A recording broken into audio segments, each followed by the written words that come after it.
With the astounding success of the Elden Ring, lots of companies are trying very hard to dive into this Souls-like genre.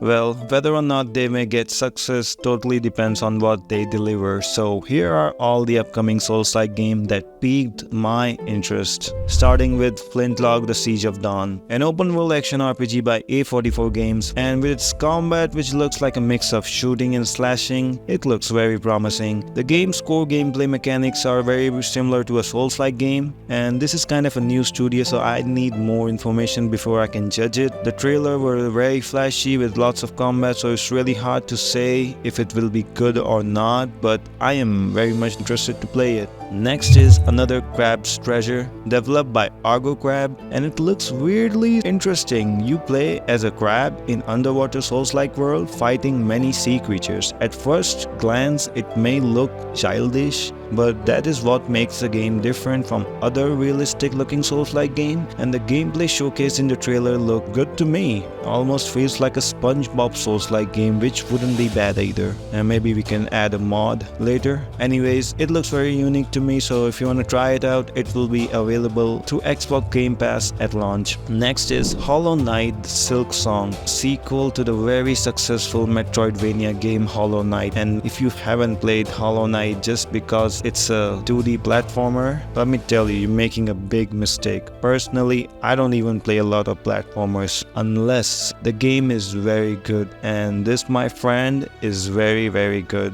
The trailer for the sequel looks as good as the first game, so if they can make it even better, I can't wait to try it out. Next is Witches of the New World, a Souls-like horror game developed by Horizontal Entertainment, which is a very new studio. The trailer itself looks weirdly disturbing vibe to it, and the combat looks somewhat similar to Flintlock, but it looks kind of weird to me. You play as Jedediah Hopkins, a witchfinder who uses a flintlock and a sword to hunt a demon. It is being developed on Unreal Engine 5, so it may get some performance issue. It looks very uncanny, so I added it to the list. Next is Where Winds Meet, a Chinese open world action adventure game developed by Everstone Studios. It's a Chinese studio, so the gameplay and the visuals look top tier. Even though it's their first game, the gameplay may look similar to Ghost of Tsushima than a Souls-like game, but it also has big boss fights, which looks like a Souls-like game. I don't know what kind of game it will be, but it definitely has inspiration from both styles, which is very good and very promising, and I'm definitely gonna try it when it comes out. Next is Phantom Blade Zero. It's a semi-open world Souls-like game developed by S Games, another China-based studio, so again the visual looks absolutely stunning,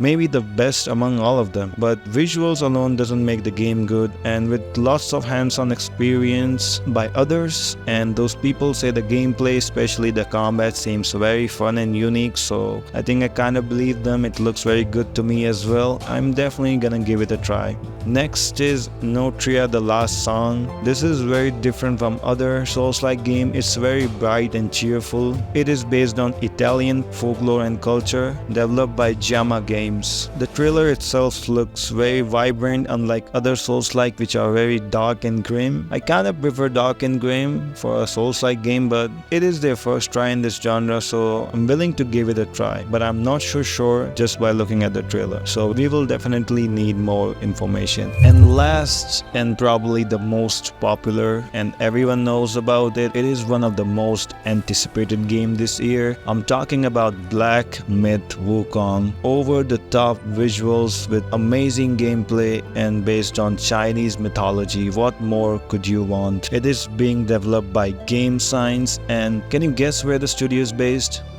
Yeah, China. Like, what is happening in China, bro? How are they cooking these amazing looking over the top games? Well, some of the best artists I know are also Chinese, so that does make sense. They are very talented at what they do. And it also has all the Nvidia support, so the performance will also be good.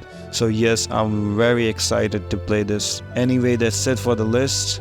Let me know if I missed anything in the comments. Please like and subscribe. Until next time, peace, sayonara, bye bye.